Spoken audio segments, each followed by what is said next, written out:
Nangangako ang talent management arm ng ABS-CBN na Star Magic na magdadala ng mas exciting at star-studded na mga kaganapan ngayong 2025.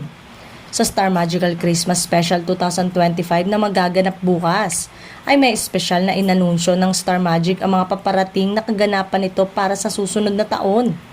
Una sa listahan, ang The Most Fairy Tale Event of the Year, ang Star Magical Prom. Magiging mas mainit at mas sexy rin ang tag-araw ng 2025 sa pagbabalik ng Star Magic Hot Summer para sa ikalawang taon nito.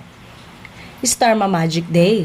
Magbabalik ang pinakahihintay na Celebrity Sports Fest kasama ang 2025 All-Star Games.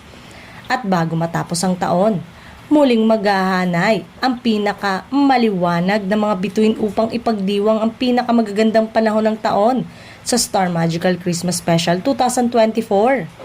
Inanunsyo din ng Star Magic ang mga paparating na proyekto na magiging headline ng mga artista nito. Sa unang pagkakataon, magkakaroon din ng Star Magic Dance Festival at Star Magic Music Festival. Magsasama-sama rin ang mga pinakamahuhusay na artista at mga awit ng Star Magic para ipagdiwang ang mga nangungunang kompositor ng bansa sa Star Magic Maestro Concert Series. From ABS-CBN Studio to ABS-CBN New Partnership, iyan din ang isa sa mga magiging highlight na pasabog ng ABS-CBN.